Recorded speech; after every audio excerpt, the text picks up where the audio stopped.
"I'm just a nobody," the poor Amish girl said, and the mountain man replied, "You're everything to me." Snow whips through a lonely frontier town.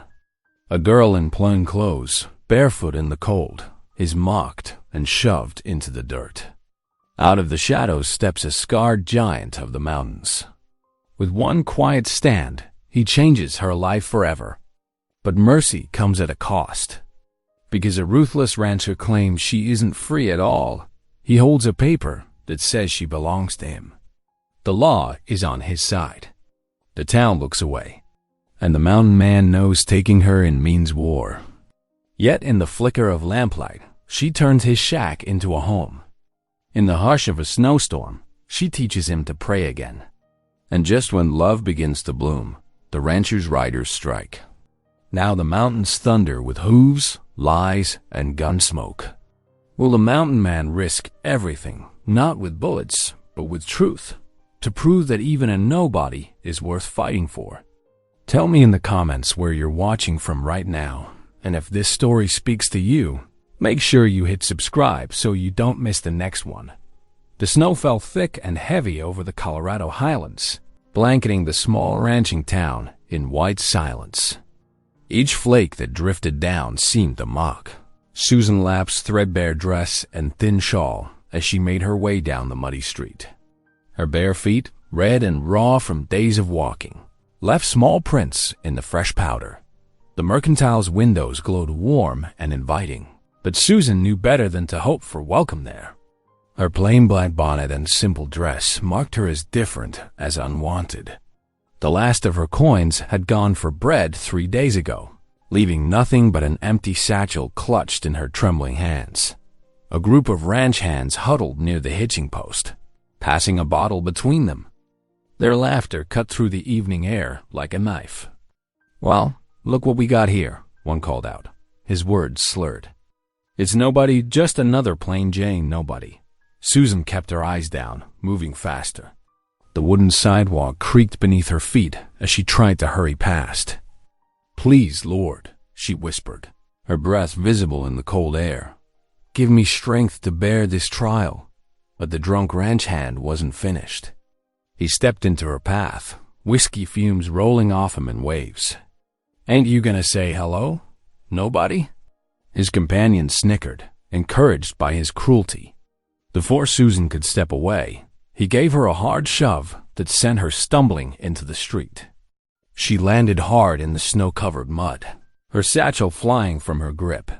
Tears stung her eyes, but Susan wouldn't give them the satisfaction of seeing her cry. She struggled to her knees, ignoring the bite of ice against her skin. The ranch hand's laughter echoed off the building fronts, drawing curious stares from others on the street who turned away rather than help. Then a shadow fell across her, and the laughter died. Christian Ward stood like a bear risen from winter sleep, his weathered coat dusted with snow and his rifle swung across his broad back. Scars marked his face, telling tales of wilderness survival that commanded instant respect. His presence seemed to fill the street as he positioned himself between Susan and her tormentors. He didn't speak at first. He didn't have to. His steady gaze fell on the drunk ranch hand, who suddenly found great interest in studying his boots. The others melted away one by one, leaving their companion to face the mountain man alone. "I was just having some fun," the ranch hand mumbled, backing away. No harm meant. Christian's voice came low but clear enough to carry to those watching from the sidewalk. "There's harm in cruelty, friend. Best move along now."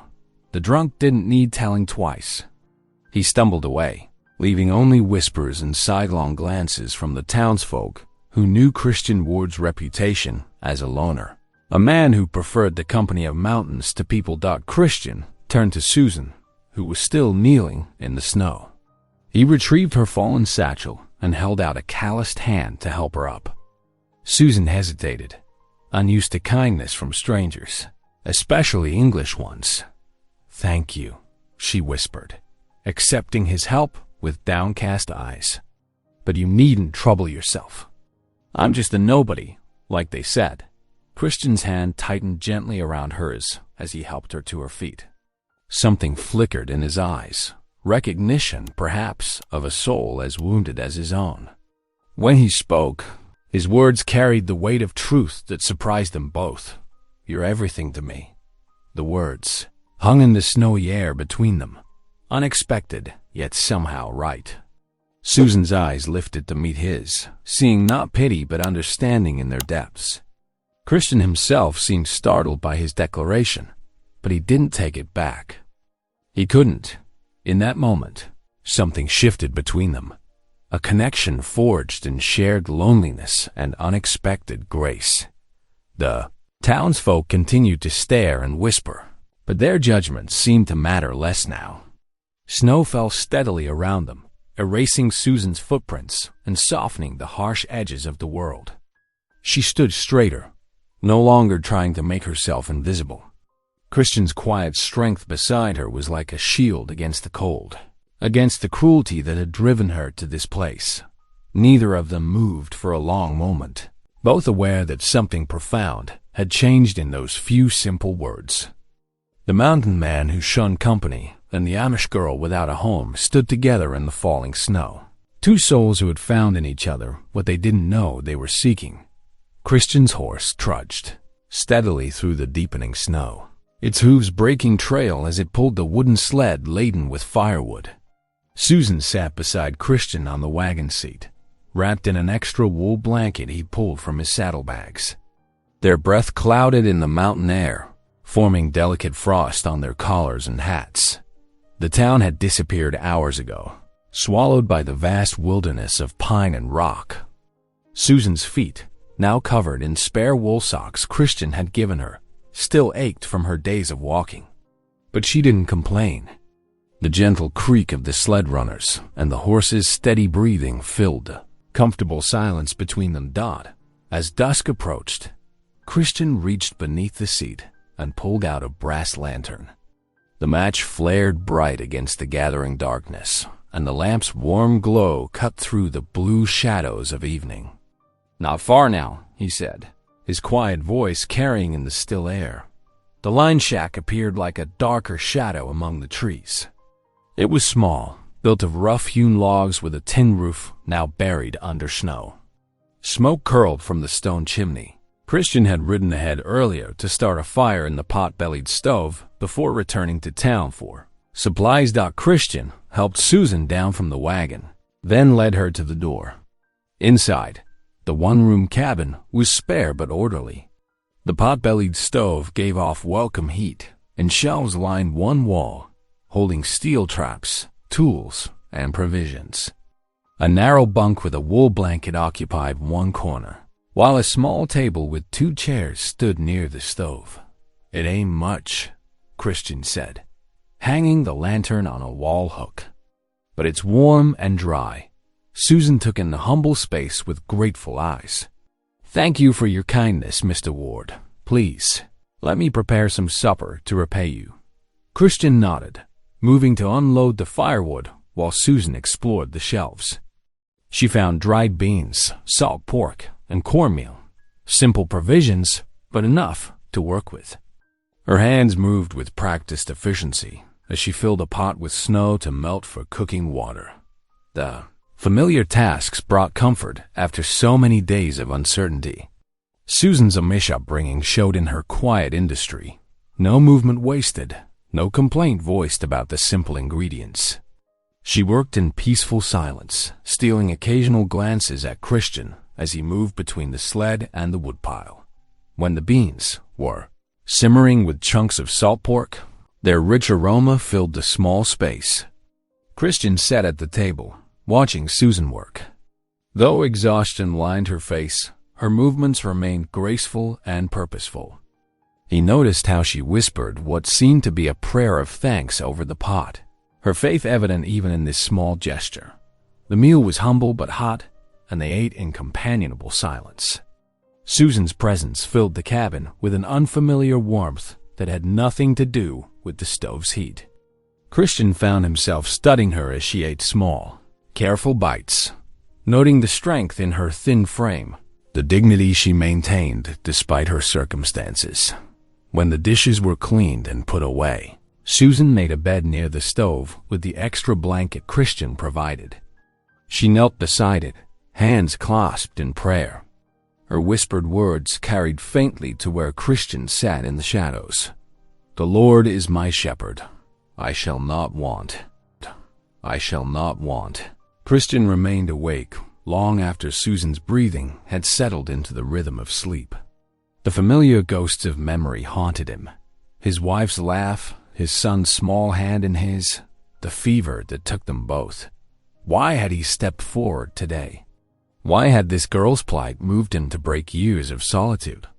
He had no answer, but watching Susan sleep peacefully beside his stove, Christian felt something shift in his heart, like ice breaking up on a spring river.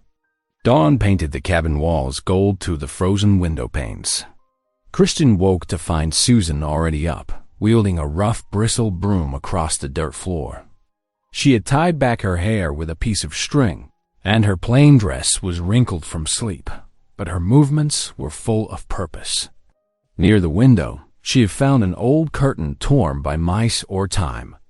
Now her fingers moved steadily, mending the fabric with neat stitches using thread from her small sewing kit. The morning light caught the determination in her face as she worked, proving that despite her poverty and exhaustion, she could bring order to any space she occupied. Christian watched silently from his bunk, something like admiration warming his chest. This girl others had called nobody had transformed his bachelor's shack into something that felt, for the first time in years, like a home. The morning light streamed through the cabin's small windows as Susan moved with quiet purpose through the one-room space. Her hands never stayed idle. There was always another task calling for attention. She gathered Christian's scattered clothes, sorting them with care despite their worn state. Each sock with a hole went into her mending pile. Each shirt was inspected for missing buttons. Outside, in the crisp mountain air, she strung a length of rope between two pine trees. The winter wind snapped the newly hung laundry like flags, the fabric slowly freezing stiff in the cold. Susan's cheeks grew rosy as she worked, her breath forming small clouds. The physical labor kept her warm, despite the chill that tried to creep through her plain dress. Back inside, she stirred a pot of cornmeal mush on the pot-bellied stove. The familiar motion brought comfort. This, at least, she knew how to do well. The cabin slowly filled with the homey smell of cooking. Susan had found a tin of molasses on a high shelf, and she warming it slightly to make the simple breakfast more appealing. She had just finished sweeping the packed dirt floor when Christian returned from checking his trap lines. He paused in the doorway, taking in the changes.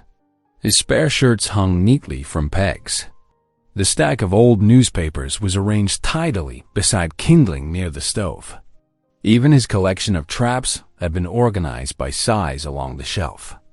Something in his expression made Susan's hands still on the broom handle. Perhaps she had overstepped, changing his space without permission. "I hope you don't mind," she said softly. "I wanted to be useful." Christian shook his head slowly, but his eyes held a troubled look. "No, it's fine." He moved to hang his rifle on its pegs, then pulled off his snow-crusted boots. "Just been a while since anyone else was here." Susan ladled the cornmeal mush into 2 tin bowls, adding a drizzle of molasses to each. They sat at the small table, the winter wind whistling through gaps in the log walls. Susan's hands trembled slightly as she held her spoon, and not from the cold. The weight of her secret pressed harder with each passing hour. Christian had shown her nothing but kindness. He deserved to know the danger she brought to his door. She forced herself to speak, though her voice came out barely above a whisper. "There's something I must tell you," Susan said, setting down her spoon. "About why I was in town yesterday." Christian looked up from his bowl, waiting. "My father." Susan's throat tightened around the words. "Before he died last month, he signed papers with a rancher named Burley. Papers for our farm and water rights." Her fingers twisted in her apron. "I didn't know until after the funeral. Burley came to claim everything, said Pa owed him money. Christian's jaw tightened at the mention of Burley's name. He said. Susan's voice faltered. He said I belonged to him now, too. As payment, she forced herself to continue, though tears threatened. I ran. I couldn't. I wouldn't.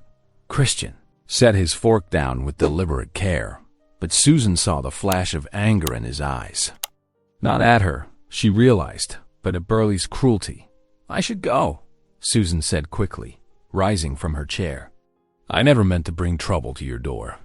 You've been so kind, but I can't stay and put you at risk.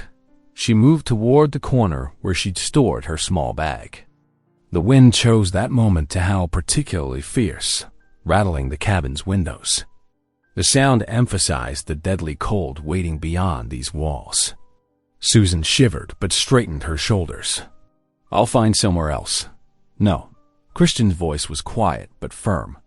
He stood, his large frame blocking her path to the door. You can't leave, not in winter. It would be death. But Burley, Susan wrapped her arms around herself. He won't stop looking. He believes the law is on his side. The law, maybe. Christian's voice was heavy with dread. But not right. Not God's law. He ran a hand through his hair. Conflict clear on his weathered face.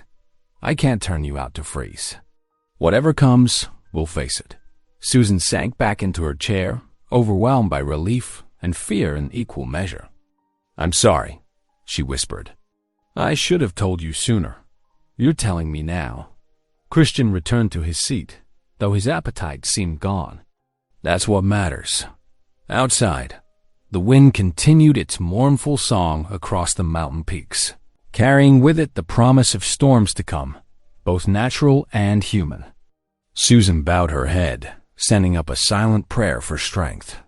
Across the table, Christian sat in troubled silence, no doubt wondering what price his mercy might demand. The next morning dawned bitter cold, frost coating the cabin's small windows in delicate patterns. Christian was already up when Susan stirred from her bedroll near the stove, his heavy boots thumping across the wooden floor as he gathered supplies. Need to teach you some things, he said, handing her a thick wool coat that had belonged to his late wife. Can't stay inside forever. Susan accepted the coat with murmured thanks, wrapping it tight around her plain dress. The sleeves hung past her fingers, but the warmth was welcome. Christian waited by the door, a canvas bag slung over his shoulder and leads for his mule in hand. Outside, the morning sun cast long shadows across the snow-covered ground.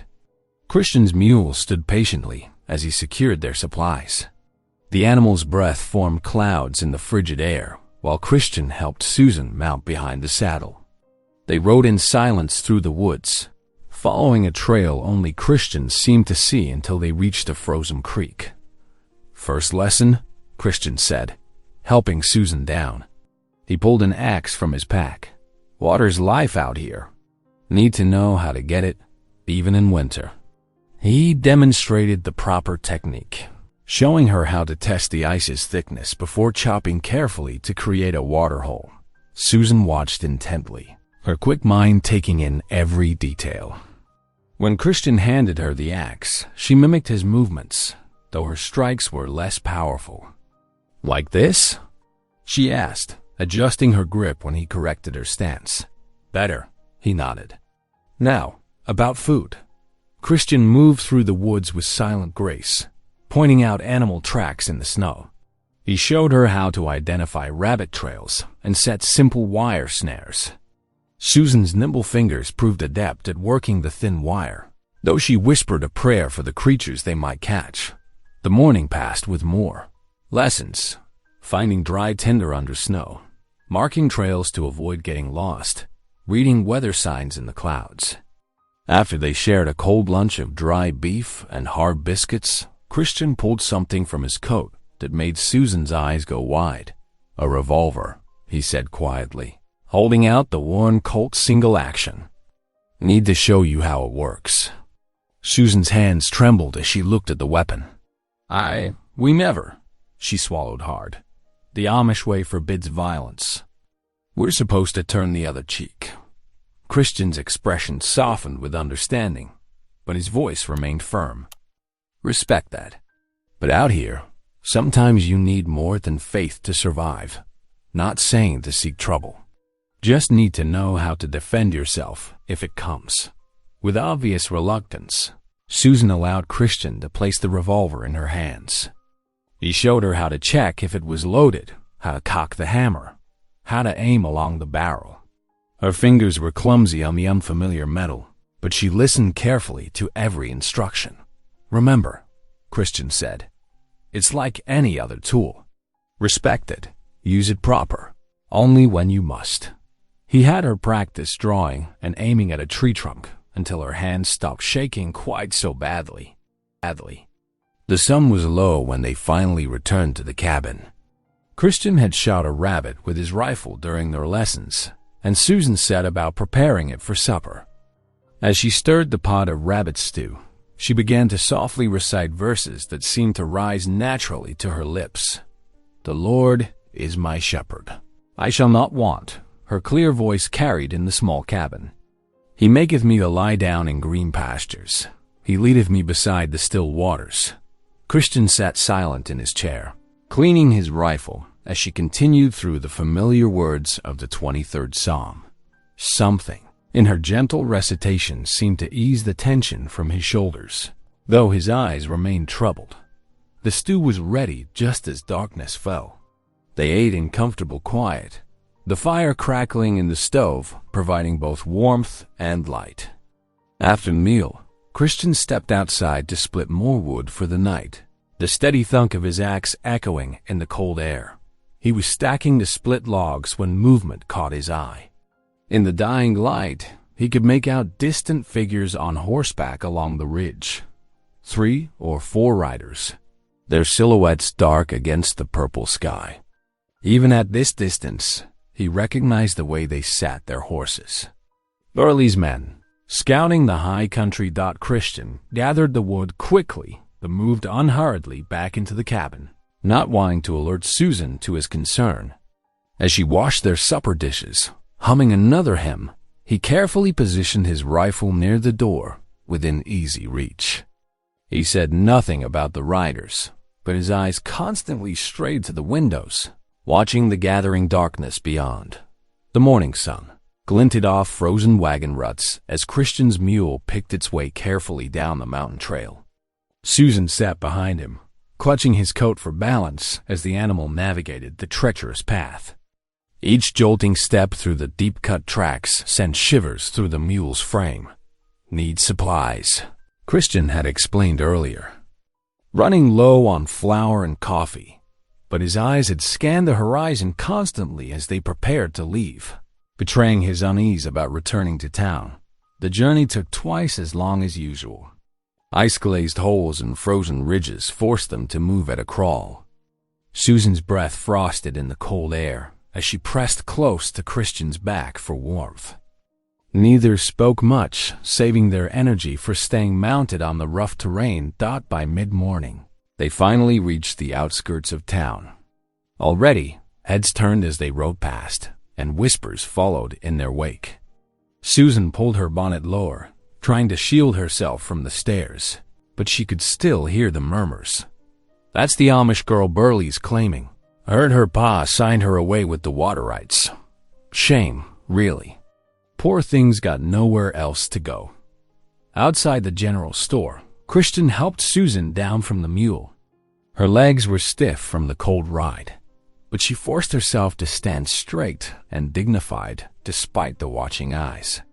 Christian tied the mule to the hitching post, then guided her inside with a gentle hand at her elbow. The store bell jangled as they entered. The warmth inside was welcome, but the silence that fell over the other customers was not. Susan focused on their task, gathering basic supplies while Christian settled their account with the shopkeeper. A shadow darkened the doorway. Reverend Harlan stood there, his thin frame wrapped in a dark wool coat. He caught Christian's eye and gestured outside. A word, if you please, Mr. Ward. Christian hesitated, looking at Susan, but she nodded that she would be fine. The two men stepped onto the store's covered porch, their voices low but carrying through the thin walls. "This situation with Burley," the Reverend began, wringing his hands. "It's becoming dangerous. The man claims legal right to the girl. Perhaps it would be best to avoid bloodshed. To let her go quietly. Let her go to a man who'd treat her like property." Christian's voice was hard as iron. "That ain't right, Reverend. Ain't Christian neither. Sometimes peace requires." But whatever peace required was cut short by a commotion in the street. Burley's foreman, a burly man with a silver-trimmed vest, had ridden up with several hands. He pulled a folded paper from his coat with a flourish. "Here's the truth of it," he shouted, waving the document. Legal debt note, signed by Jonathan Lapp himself.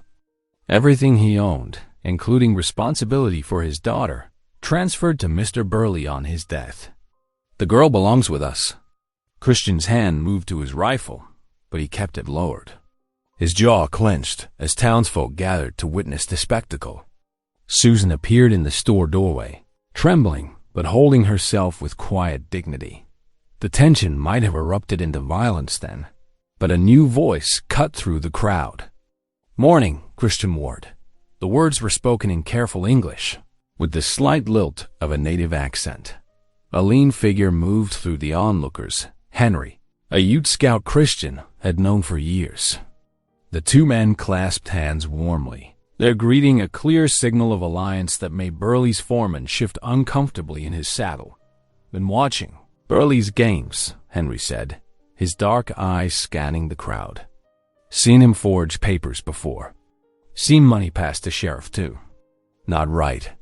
He spoke softly, but his words carried weight with those close enough to hear. The foreman's face reddened. He stuffed the debt note back in his coat and wheeled his horse around. "This ain't over," he spat, before leading his men away. Susan moved closer to Christian, her small hand finding his arm and holding tight. Henry nodded to them both, touching his chest in a gesture of respect before melting away into the crowd as quietly as he had appeared. The trip home seemed longer, though the afternoon sun had softened the ice enough to make travel easier.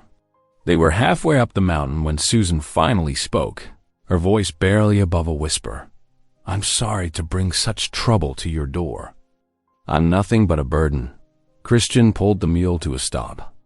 He turned to face her, his expression serious but gentle. "You're no burden," he said firmly. "Not to me."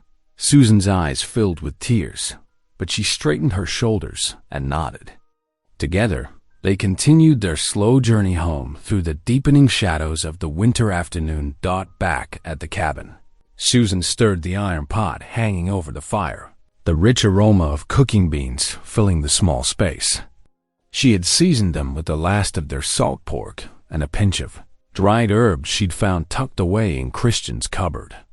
The steady scrape of Christian's whetstone against metal kept rhythm with her stirring as he sharpened his tools at the rough-hewn table. Outside, heavy snow began to fall, thick flakes swirling past the frosted windowpane. The wind picked up, whistling through the cabin's timber walls and rattling the door in its frame. Susan added another log to the fire, watching sparks dance up the chimney. "Storm settling in," Christian observed, testing the edge of a hunting knife with his thumb. "Might be here a spell." He was right. For 2 days, the blizzard raged, trapping them in the snug confines of the cabin. They fell into an easy rhythm together, finding ways to keep busy as the hours passed. Susan darned socks and mended torn shirts, while Christian repaired broken trap chains and axe handles. They took turns feeding the hungry stove and bringing in armloads of split wood from the pile. Outside, during the long afternoon of the second day, as Susan patched a worn quilt by lamplight, Christian spoke softly from his place by the fire. "Had me a family once." His voice was rough with memory. "Wife named Mary. Boy we called Jack." He paused, running a calloused hand over his face. "Fever took them both, spring of '73. Couldn't save them, though I tried everything I knew. Susan's hands stilled on her needlework. "I'm so sorry," she whispered. "Couldn't bear to stay in town after." Folks mean well, offering sympathy. Christian's shoulders hunched. "Found peace up here in the quiet." "At least, I thought it was peace. Maybe it was just hiding." Tears welled in Susan's eyes as she watched this strong man reveal his broken heart. After a moment, she found her own voice. "In my community, I was always the plain one. The poor one." She smoothed the quilt in her lap. "When my mama and papa died, leaving only debts, not even the poorest farmer would court me. Nobody wants a nobody, they'd say, not caring if I heard." Christian looked up sharply. "Ain't right, talking about any soul that way," the bishop said. "I brought shame to our people by not having a proper dowry." Susan's voice trembled. "When Burley claimed Papa's debt note, no one stood up for me. They turned away, like I'd never existed at all. The cabin fell quiet except for the crack and pop of burning wood." Outside, the storm began to ease, the wind's howl softening to a whisper. They worked in companionable silence as evening deepened, each lost in thought but somehow lighter for having shared their burdens dawned by morning. The storm had passed, leaving a pristine world of white silence. Drifts rose halfway up the cabin walls, and the bare branches of trees drooped under their heavy load. Christian opened the door to a wall of snow, and together they set about clearing paths to the woodpile and the crude barn where the mule was sheltered. The work was hard, but they found unexpected joy in it. When Susan lost her footing and sat down hard in a snowbank, her startled expression made Christian laugh, a rich, warm sound she hadn't heard from him before. She couldn't help but join in, and soon they were both chuckling as they helped each other up, brushing snow from their clothes. That evening, after a simple supper of beans and cornbread, Susan reached for her worn Bible. She hesitated, then asked softly, Would you mind if I read aloud?" Christian set down his coffee cup and folded his hands. "Reckon I'd like that." Susan's clear voice filled the cabin with familiar verses of comfort and hope. When she finished reading, she bowed her head to pray, and for the first time, Christian bowed his head with her. The lamplight cast their shadows on the cabin wall, two figures drawn together in the gentle pool of light. "Lord," Susan prayed, her voice gaining strength, "thank you for shelter from the storm. Thank you for—" She paused, her heart full of emotions she dared not name. "Thank you for showing us we're not alone." "Amen," Christian whispered. And in that simple word lay the first stirrings of hope neither had expected to find. Again, they sat in peaceful silence as the lamp burned low, each feeling the subtle shift in their hearts, like spring ice beginning to thaw after a long winter's freeze. Outside, stars emerged in the clearing sky, their light reflecting off the newly fallen snow with diamond brightness. The morning sun cast long shadows as Christian, Susan, and Henry rode along the snow-dusted boundaries of Burley's sprawling ranch. Their horses moved carefully through the crusty snow, breath steaming in the cold air. Henry, dressed in buckskins with a wool scarf around his neck, led them along fence lines and watercourses. "See here," Henry said, dismounting near a dried-up creek bed. He pointed to fresh-cut timber and stonework that diverted water upstream. "Burley's men built this last month. Takes water from Hamilton Creek, leaves nothing for lower homesteads." Christian knelt to examine the rough stonework. "Ain't natural for the creek to run dry this time of year. Many families sign papers," Henry continued, his dark eyes serious. "Burley threatened their children, said they'd never work in the territory again. Some marks on deeds don't match the hands that supposedly made them."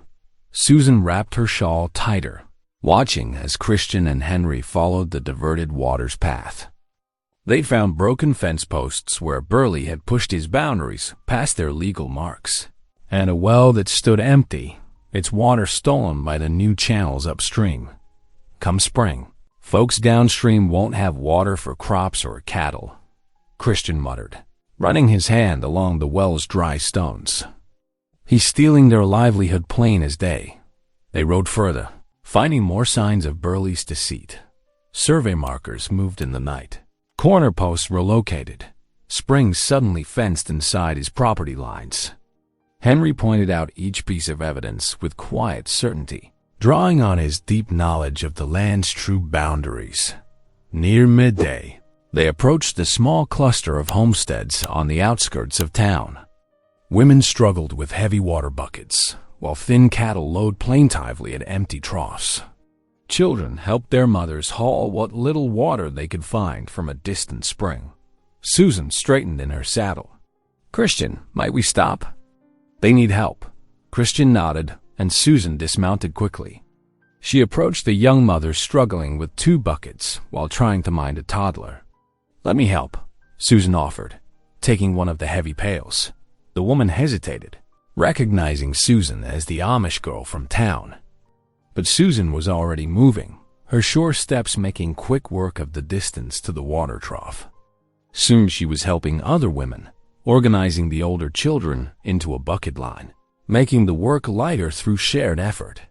"Thank you kindly," one of the older women said, surprise in her voice. "Didn't expect, well, we heard tales about you being trouble. I'm just trying to help where I can," Susan replied softly, steadying a bucket for a young girl. "The Lord asks no less of us." As the afternoon wore on, the townswomen's initial wariness melted away. They saw Susan's willing hands and gentle way with their children. They noticed how she encouraged the younger ones, praised their efforts, and worked without complaint despite her own weariness. Christian watched from horseback, something warm stirring in his chest at the sight of Susan among the homesteaders.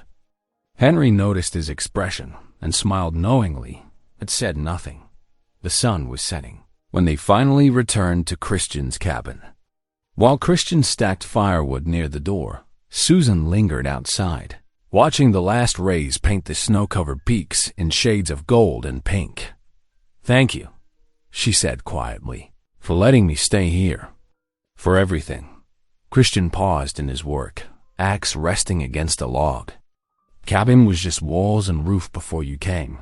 He looked down at his hands, rough from years of solitary work. "You brought something back to it." "Something I'd forgotten." Susan's cheeks colored pink in the fading light. "I never thought," she hesitated, twisting her apron in her hands. "I never thought I would belong anywhere. Being nobody for so long, you start believing it. You belong here fine," Christian said firmly, then added more softly, "if you've a mind to stay." Susan's eyes met his, bright with unshed tears. "I do," she whispered. "I truly do." The last light faded from the mountains as they stood together in the gathering dusk. From somewhere in the forest, a mourning dove called, its gentle song echoing across the snow-hushed valley. Inside the cabin, the lamp waited to be lit, promising warmth and welcome in the coming night. Morning sunlight streamed through the cabin's single window, catching dust motes that danced in the golden rays. Susan hummed softly as she mixed flour and water in a wooden bowl, her movements sure and practiced. The familiar motions brought comfort, reminding her of simpler days in her family's kitchen. "It ain't much," she said apologetically, kneading the simple dough. "Just flour, water, and salt." But bread's bread. Christian looked up from his work at the table, where he was carefully whittling a piece of pine wood. "Reckon anything fresh bake'll taste like heaven after months of hardtack." Susan smiled at that, patting the dough into a round loaf. As she worked, the cabin filled with peaceful sounds, the soft scrape of Christian's knife against wood, the crackle of the stove fire, her own quiet humming of an old hymn. The domesticity of it all made her heart ache with longing. "What are you making?" she asked, nodding toward his project. Christian held up the wood, revealing the emerging shape of a cross. His knife moved carefully, each cut deliberate and sure.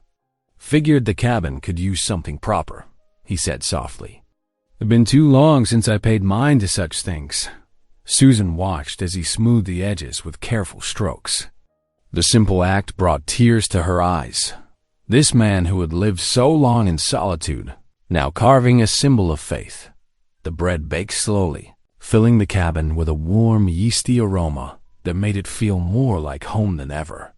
Christian finished his carving and stood, examining the cross in the light before placing it reverently on the rough-hewn mantel above the fireplace. "It's beautiful," Susan whispered, standing beside him to admire the simple craftsmanship. Their shoulders brushed, and neither moved away. The moments stretched between them, full of unspoken things. Later, as evening settled in, they sat at the table sharing fresh bread and bean soup. The cross on the mantel caught the lamplight, casting twin shadows on the wall. Susan's hands trembled slightly as she broke off another piece of bread. "I've been thinking," she said softly, her eyes on her plate. Perhaps we could make a proper home here, together." Her voice grew even quieter. "If you wanted such a thing?" Christian's hand found hers across the table, rough fingers closing gently around her smaller ones.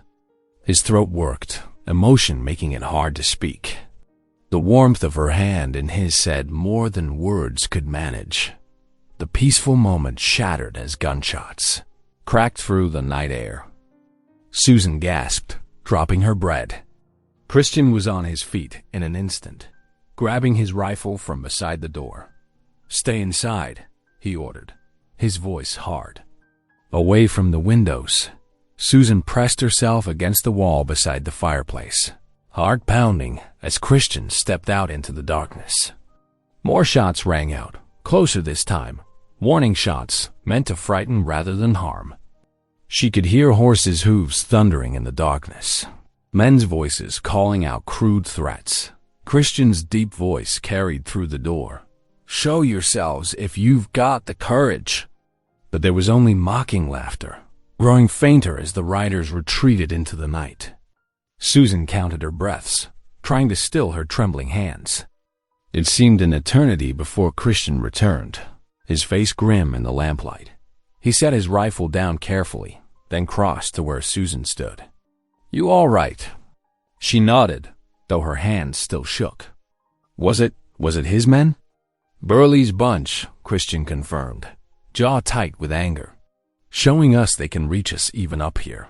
He ran a hand through his hair, frustration evident in every line of his body. "He won't stop, Susan. Man like that, he can't abide anyone standing against him.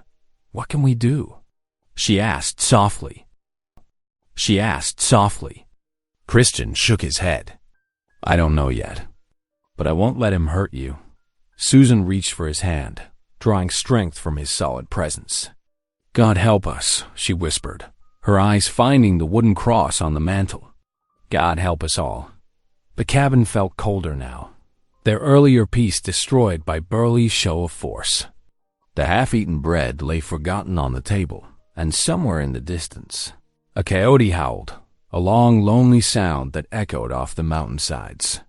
Christian and Susan stood together in the lamplight, their joined hands a small defiance against the darkness pressing in from outside. Dawn painted the mountain peaks in soft rose and gold as Christian saddled his horse. The previous night's violence had left him restless, and now urgency drove him toward town. Susan stood in the doorway of the cabin, her plain dress and bonnet silhouetted against the warm light within.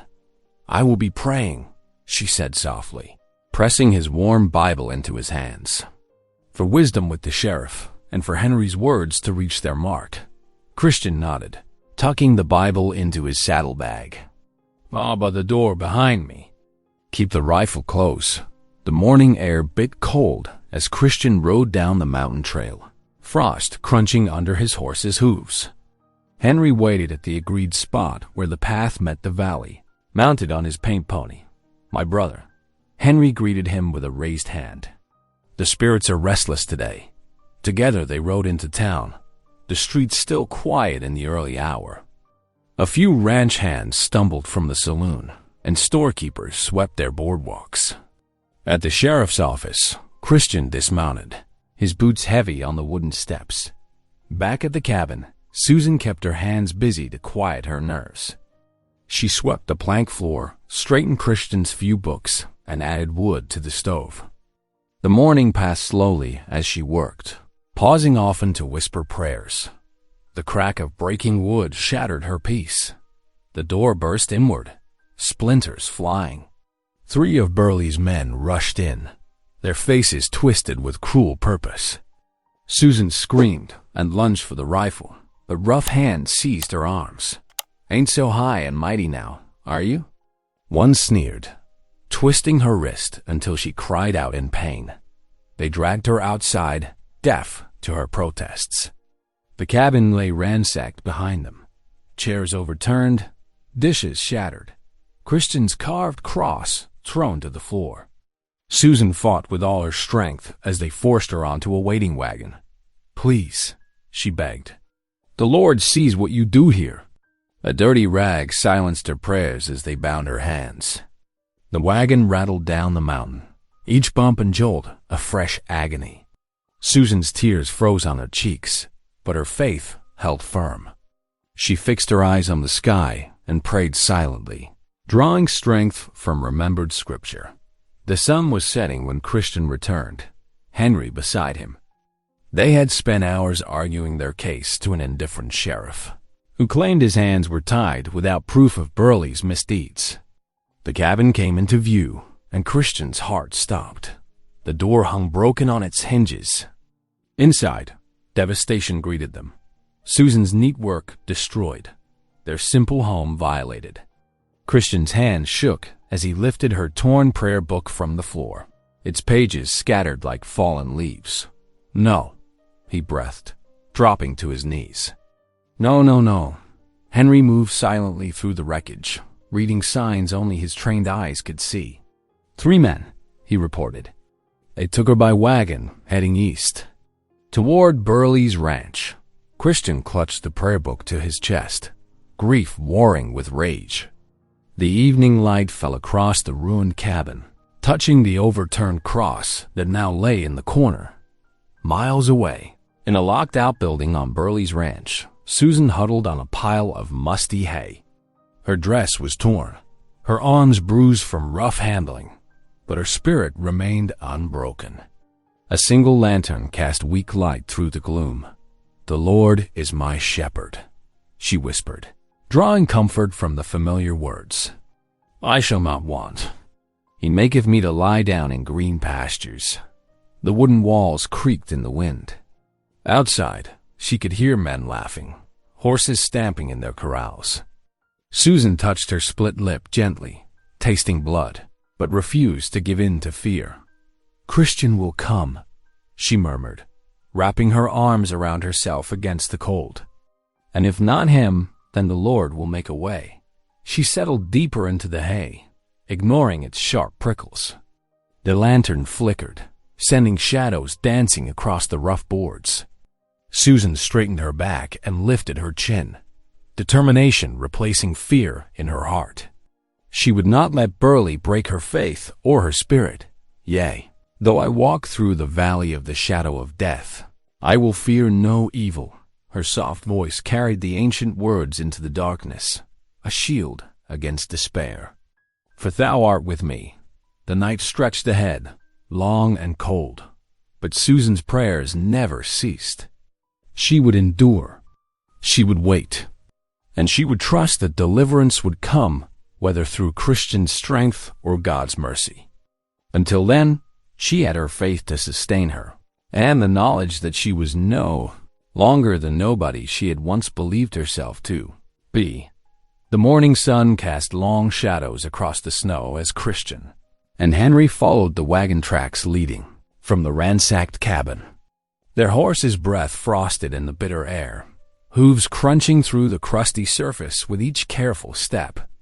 Christian's face was tight with barely contained rage, his knuckles wide on the reins. The tracks wound down from the highlands, clear enough in the fresh snow. Here and there, the wagon had cut deep ruts where its wheels slipped on ice. Henry rode slightly ahead, his keen eyes reading the signs of passage like words on a page dot near midday. They reached Willow Creek, where ice-rimmed water still flowed beneath a shelf of snow. Henry raised his hand, signaling a halt. "The horses need rest," he said, dismounting. "And we need clear heads to plan." Christian's jaw clenched as he swung down from his saddle. "Every minute we waste, Susan, is strong in faith," Henry interrupted, leading his horse to drink. "Stronger than you know. Now is not the time for blind anger." They broke ice at the creek's edge so the horses could drink. Christian paced the bank, Susan's prayer book visible in his coat pocket. Its presence was both comfort and torment. "You mean to ride straight at Burley's ranch?"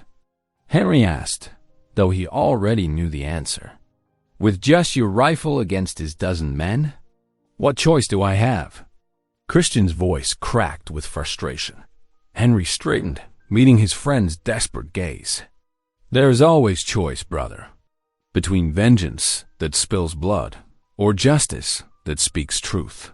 He gestured at the valley below. "How many settlers has Burley wronged? How many would speak against him if asked?" Christian stopped pacing. "The Petersons lost their water rights last spring," he said slowly. "The widow McPherson's grazing land. Truth is a weapon stronger than bullets," Henry said. "But it takes patience to gather." The wind picked up, driving snow devils across the creek as Christian wrestled with his instincts. Finally, he nodded. "Where do we start?" They rode first to the Peterson homestead, 3 miles east through bitter wind. The family's small cabin hunched against the weather, smoke curling from its chimney. Inside, James Peterson listened gravely to their purpose, then produced a deed Burley had forced him to sign. "Said he would burn us out if we refused," Peterson said, his wife nodding fearfully beside him. "We had no choice with the children to think of." Christian wrote out their statement while Henry witnessed their marks. One piece of evidence secured. The afternoon stretched long as they rode from homestead to homestead. The widow McPherson's hands shook as she described how Burley's men had stampeded her cattle onto his land, then claimed them as his own. The Cooper brothers spoke of forged documents and threatening visits in the night. Each story built upon the last, painting a picture of systematic corruption and cruelty. The winter sun was setting as they approached the Rollins place. Old man Rollins had lost his best pasture to Burley's schemes. He sat in his rocking chair, roomy eyes bright with anger, as he recounted the day Burley presented papers he had never signed. "That man's a serpent." Rollins spat, coiling tighter round all our necks. Year by year, he made his mark on Christian's paper with fierce satisfaction dot by nightfall. Christian had a thick packet of statements and evidence. His saddlebags bulged with signed testimonies, each one a brick in the wall of truth they were building against Burley's empire of lies. They made camp in a sheltered hollow, out of the wind. As Henry built a small fire, Christian pulled Susan's prayer book from his pocket. Its pages were crumpled from rough handling, but her neat handwriting still marked favorite passages. His throat tightened as he read the verses she had underlined about faith and deliverance. "We will free her," Henry said quietly, reading his friend's expression in the firelight. "Not with bullets, but with truth that cannot be denied." Christian traced Susan's writing with one calloused finger. "I should have protected her better." "You protected her heart," Henry replied. "Gave her worth when others saw none. Now we protect her future, and the future of all who suffer under Burley's greed. All who suffer under Burley's greed." The fire popped and hissed, sending sparks into the darkening sky. Christian carefully tucked the prayer book away and pulled out the packet of testimonies. In the flickering light, he read through them again, each signature a promise of justice to come. "I will not fail her," he whispered. "More prayer than statement." Henry nodded, adding wood to their small fire. "Truth grows like spring grass through snow," he said. "Slow but unstoppable. By gathering these words, we plant seeds of change." The night deepened around them, stars sharp as ice overhead. In Christian's pocket, Susan's prayer book rested against his heart, a constant reminder of why they chose this harder path to justice. The testimonies, safely wrapped and stored, represented hope not just for Susan, but for all who had suffered under Burley's cruel reign. Tomorrow would bring its own challenges, but tonight they had made a start. Not with violence, but with truth. Not with vengeance, but with justice. Christian touched the prayer book once more and settled in to keep watch, his determination as solid as the frozen ground beneath him. The outbuilding where they held, Susan smelled of old hay and horse leather. Rough-hewn walls let in bitter drafts, making the lantern flame dance. She sat on a wooden crate, her plain dress dusty, but her spine straight as a fence post. Outside, Burley's men lounged around a fire, their raucous laughter carrying through the walls. "Ain't so high and mighty now, are you, little Amish girl?" One called through the door. "Boss'll sort you out proper tomorrow." Susan closed her eyes, letting their taunts wash over her like water off a duck's back. Her hands, though chilled, remained steady as she smoothed her apron. The small gestures of tidiness helped keep fear at bay. Heavy boots approached, accompanied by the jingle of spurs. Keys rattled in the lock.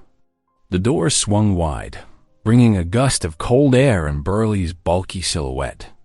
He filled the doorway, steam rising from his breath in the lantern light. "Well now," he drawled, stepping inside. His usually neat suit was wrinkled from riding, but his watch chain gleamed gold against his vest. "Seems you've had time to reconsider your position, Miss Lapp." Susan met his gaze without flinching. "I have nothing to reconsider, Mr. Burley." He circled her slowly, like a wolf sizing up prey. "That mountain man can't protect you. Law's on my side.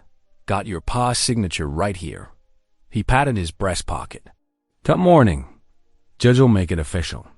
You'll work off that debt as my housemaid." His smile turned cruel. "Or maybe something more fitting for a pretty thing like you. My father's signature cannot bind my soul," Susan said quietly. Her voice grew stronger as she quoted scripture. "Know the not that your body is the temple of the Holy Ghost, which is in you, which the have of God, and they are not your own?" Burley's face darkened. He grabbed her chin, forcing her to look up. "Bible verses won't save you, girl. You're mine by right of debt." Susan didn't struggle against his grip, but her words carried steel. "I belong to God alone, Mr. Burley. No earthly paper can change that truth." He shoved her away, making her stumble against the crate. "We'll see how long that faith lasts." Stalking to the door, he barked orders at his men. "Double the guard. Chain that door tight. No one in or out without my say-so." The door slammed. Metal scraped against metal as they added more chains. Susan heard them stack crates against the walls, sealing even the smallest gaps. Once their footsteps faded, she fell her way to a crack between the boards. The rough wood snagged her fingers, but she persisted until she found a space wide enough to see through. Stars glittered in the black sky like diamonds scattered on velvet. The sight steadied her racing heart. "Watch over Christian," she whispered, her breath frosting in the cold air. "Keep him safe from harm as he surely searches for me." Her fingers found the small wooden cross Christian had carved, hidden in her apron pocket. Its smooth surface, worn from worried touches, brought comfort. Across the valley, Christian lay awake in James Peterson's barn. Fresh hay cushioned his bedroll, but sleep eluded him. Henry's quiet breathing came steady from nearby, punctuated by the soft nickering of horses in their stalls. Christian's mind raced through the day's gathered testimonies. Each settler's story revealed another thread in Burley's web of corruption. The evidence was strong, but would it be enough? And would help come in time for Susan? He rolled onto his side, checking his rifle for the 100th time. The weapon was clean, oiled, ready, though Henry's wisdom argued against using it. Justice, not vengeance, his friend had counseled. Christian knew he was right, but every hour Susan spent in Burley's power tested his resolve. The barn's thick beams creaked in the wind, Through gaps in the roof, stars wheeled overhead. The same stars Susan might be seeing if she had any window at all. The thought of her locked away, afraid and alone, made his chest ache. Henry stirred in the darkness. "Your thoughts are loud as thunder, brother."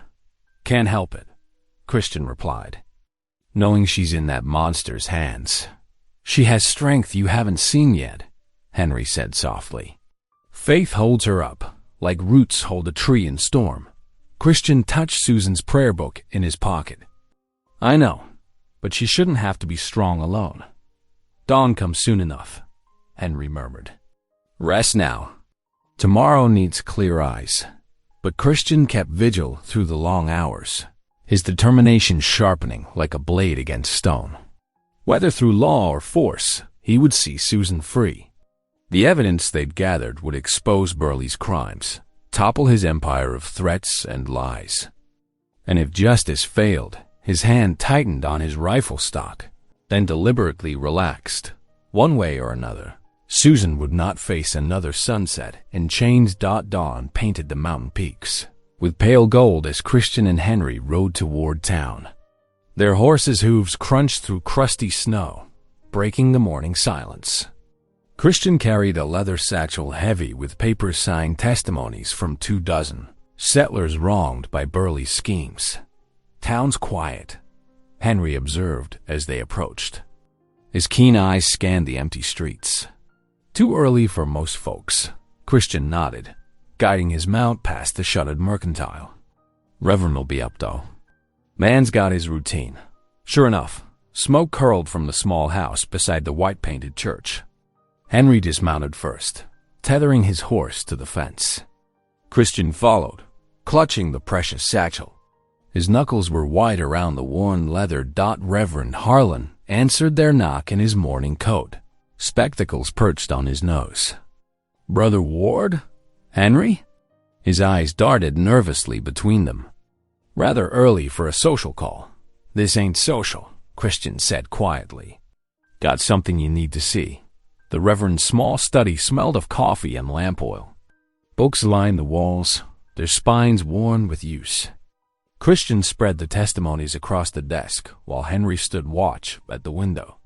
"These are serious accusations," Reverend Harlan murmured, adjusting his spectacles as he read. His hands trembled slightly. "Very serious indeed. Every word's true," Christian said. "Got witnesses ready to swear it before God and man." The Reverend picked up another paper, then another. His face grew paler with each testimony. Forged deeds, threats against widows, diverting water rights. He sank into his chair. "I knew Burley was hard, but this. Man's built his empire on lies," Henry said from the window. "Using fear to silence good people." Christian leaned forward, planting both hands on the desk. "Time for silence is done, Reverend. Truth needs speaking." Reverend Harlan removed his spectacles, polishing them nervously with his handkerchief. "Speaking truth to power. It's not so simple, Brother Ward. Burley has friends in high places." "Higher than God?" Christian's voice was soft but carried steel. "You preach his word every Sunday. About justice rolling down like waters. About defending the widow and orphan." The Reverend's shoulders slumped. "And what would you have me do?" "Sunday's coming," Christian said. "Whole town will be there. Time to take a stand. A public confrontation?" Harlan paled further. "There could be violence." Henry turned from the window. "Or there could be healing. Sometimes truth must be spoken plain, so all can hear." The Reverend stared at the papers, then slowly began gathering them into a neat stack. His hands had steadied. "You're right, of course. Both of you." He straightened in his chair. "I've been a coward, choosing peace over righteousness. But this cannot continue. You'll speak then?" Christian asked. "Yes." Reverend Harlan's voice grew stronger. "Sunday morning, before the whole congregation. These sins must be brought to light." Word spread through town like wildfire over the next 2 days. Whispered conversations in the mercantile. Meaningful glances exchanged at the livery stable. Something was coming. A reckoning. Christian spent that time gathering more statements, working with Henry to build their case ironclad. But as Saturday night fell, he found himself alone in his cabin, the silence pressing in like a physical weight. Susan's empty chair stood by the stove where she used to sit and pray. The leg he'd broken in his haste to follow her kidnappers was newly mended, the wood splice barely visible. Christian ran his fingers over the repair, remembering how she'd made this cold shack feel like home. Her neatly folded bonnet lay on the shelf where she'd left it. The simple white cloth spoke of her quiet ways, her modest strength. He picked it up gently, the fabric soft against his calloused hands. "Lord," he whispered into the darkness, "I ain't much for praying." "Not since," he swallowed hard. "But that girl showed me your light again. Showed me hope when I thought it was gone forever." His fingers tightened on the bonnet. "Give me courage for tomorrow. Not for fighting, Henry's right about that. Courage for standing up. Speaking truth." The cabin creaked in the wind, familiar sounds that had once meant loneliness. Now they reminded him of Susan's presence, her gentle humming as she worked, her soft prayers at day's end. "Keep her safe," he continued. "Keep her strong till I can bring her home." He carefully set the bonnet back on its shelf. "And if it be your will, let her want to stay." Outside, an owl called into the night. Tomorrow would bring whatever God intended. Christian checked his rifle out of habit, then deliberately set it aside. This battle wouldn't be won with bullets. He stoked the stove one last time, watching sparks dance up the chimney like ascending prayers. Tomorrow would test his faith in justice, in mercy, in the power of truth spoken plainly. But tonight, he would keep vigil, holding Susan in his heart, and trust that light would overcome darkness. Sunday morning dawned crisp and clear, the mountain air sharp as broken glass. Townsfolk gathered at the white-painted church, their breath frosting in the cold. Children in their Sunday best stomped snow from their boots, while women clutched prayer books and men stood in clusters, talking low. The sound of hoofbeats silenced all conversation. Burley rode up with 6 armed men, their horses' flanks lathered from hard riding. In their midst, Susan sat bound on a wagon seat, her face pale but chin lifted. Her plain dress was wrinkled, but her spirit remained unbroken. "Brought my property to services," Burley announced, yanking Susan roughly to her feet. "Figured folks should see what's rightfully mine." Christian stood near the church steps, Henry at his shoulder. The mountain man's rifle slung across his back, untouched. His eyes never left Susan's face as Burley dragged her forward. "Let her go," Christian said, his voice carrying across the churchyard. With deliberate slowness, he unslung his rifle and laid it in the snow. "This ends today, Burley. Nothing ends till I say it does," Burley sneered. "I got papers prove she's mine." "Papers don't own souls," Christian declared, loud enough for all to hear. "And Susan belongs to no man but God." Henry stepped forward, leather satchel in hand. "We have papers, too." He began distributing copies of signed testimonies to the gathering crowd. Truth about stolen water rights, forged deeds, threats against widows. Murmurs rose as people read. Reverend Harlan emerged from the church, trembling but straight-backed. "Brother Burley," he called out, voice quavering, "these accusations are grave. Witnesses swear you've built your wealth through fraud and intimidation. Lies." Burley shouted, but the crowd's whispers grew louder. "The Turner widow lost her farm to your schemes." Someone called out, "You dammed our creek last spring." Another voice added, "Threatened my boy when he saw you change those property markers." The Reverend raised his hands. "The Lord abhors dishonest scales," he proclaimed. "He despises those who oppress the poor. Your sins, Brother Burley, cry out for justice." The murmurs swelled to open condemnation. Townsfolk pressed forward, faces hard with remembered wrongs. Burley's men shifted uneasily in their saddles. "You finished here," Christian said quietly. "Let her go." Burley looked around wildly, finding no friendly faces. His power, built on fear and fraud, crumbled before truth spoken plain. With a curse, he shoved Susan away and wheeled his horse around. The crowd's jeers followed him and his men as they fled. Christian caught Susan as she stumbled, lifting her trembling form into his arms. Her hands clutched his coat as he held her close, feeling her heart race against his chest. Around them, the townsfolk's anger turned to relief, then celebration. Justice had come at last, not through violence, but through truth and courage. Thought the mountain cabin welcomed them home like a warm embrace. Christian and Susan crossed the threshold together, her small hand tucked in his weathered palm. As evening settled, neighbors arrived bearing gifts: fresh bread, preserved fruit, even a patchwork quilt sewn by the Turner widow. Each offering came with quiet words of apology for standing silent so long.